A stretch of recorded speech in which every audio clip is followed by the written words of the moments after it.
Halo semua, perkenalkan nama saya Dwi Putra Soparsagian dengan NIM 1103210220 dari TK 4502. Topik yang akan saya bahas kali ini mengenai normalisasi database. Apa sih yang dimaksud dengan normalisasi database? Sebelum itu kita harus mengetahui normalisasi dan juga database. Normalisasi adalah proses yang berkaitan dengan data rasional untuk pemecahan suatu tabel yang kompleks menjadi tabel sederhana dengan sejumlah aturan. Sedangkan database adalah kumpulan data yang disimpan dan saling terhubung untuk memudahkan pengelolaannya. Jadi, normalisasi database ialah proses mengatur tabel dalam basis data agar sesuai dengan aturan-aturan tertentu yang ditetapkan, dengan tujuan menghindari data redundansi dan meningkatkan efisiensi. Lalu, tujuan normalisasi database yang pertama untuk mengurangi pengulangan data, yang kedua memastikan dependensi data, dan yang ketiga membutuhkan identifikasi entity atau objek. Jenis normalisasi database. Saya akan membahas empat jenis normalisasi database. Yang pertama yaitu unnormalized form atau UNF. UNF adalah bentuk data yang tidak normal karena adanya pengulangan grup pada data, sehingga menjadi masalah saat akan memanipulasi data. Lalu jenis kedua yaitu first normal form atau 1NF. 1NF adalah suatu relasi yang disebut memiliki bentuk normal pertama. Setiap kolom tabel harus memiliki nilai yang unik dan tidak boleh ada nilai yang duplikat. Selanjutnya yang ketiga, second normal form atau 2NF. Untuk membentuk normal kedua, harus ditentukan kunci-kunci dalam setiap field suatu form tersebut. Dan kunci field harus unik dan bisa menjadi wakil untuk atribut lain yang menjadi anggota lainnya. Lalu yang keempat, third normal form atau 3NF.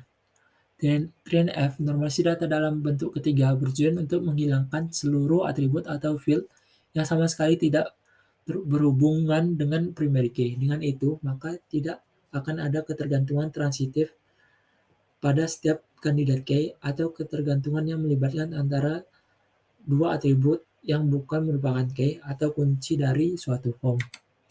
Contoh 1NF yaitu pada tabel tersebut sudah termasuk dalam bentuk normalisasi bentuk pertama, tapi data pada tabel tersebut masih terdapat redundansi atau duplikat data setiap field seperti tabel tersebut bahwa dalam setiap atribut memiliki nilai field sama di atribut NIM, nama, mahasiswa maupun atribut lainnya.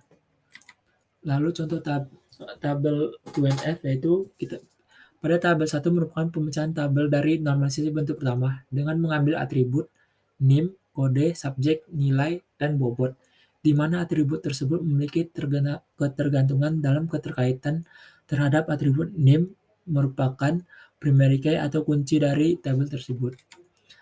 Pada tabel kedua juga merupakan pecahan dari normalisasi bentuk pertama, tetapi diletakkan dalam tabel kedua dengan atribut kode subjek, nama subjek, dan SKS, di mana atribut kode subjek menjadi primary key atau kunci dalam suatu form.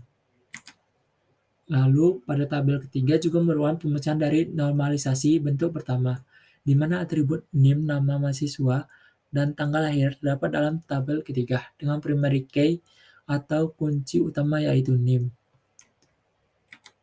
Lalu contoh pada 3NF.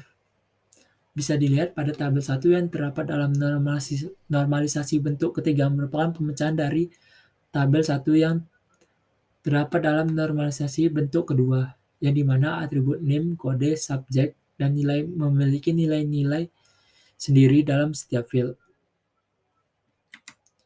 Pada tabel kedua yang terdapat dalam normalisasi bentuk ketiga juga merupakan lanjutan pemecahan dari tabel 1 yang terdapat dalam normalisasi bentuk kedua, yang dimana atribut nilai menjadi primary key atau kunci utama dan diikuti oleh atribut lainnya sebagai atribut yang berkegantungan pada kunci utama, sehingga data tersebut menjadi data yang minimalis karena user tidak kebingungan dalam penyusunan database yang tersedia dan mudah untuk dimengerti. Ini adalah daftar pustaka yang saya pakai. untuk mencari informasinya. Sekian dari saya, apabila ada kekurangan mohon dimaafkan. Terima kasih.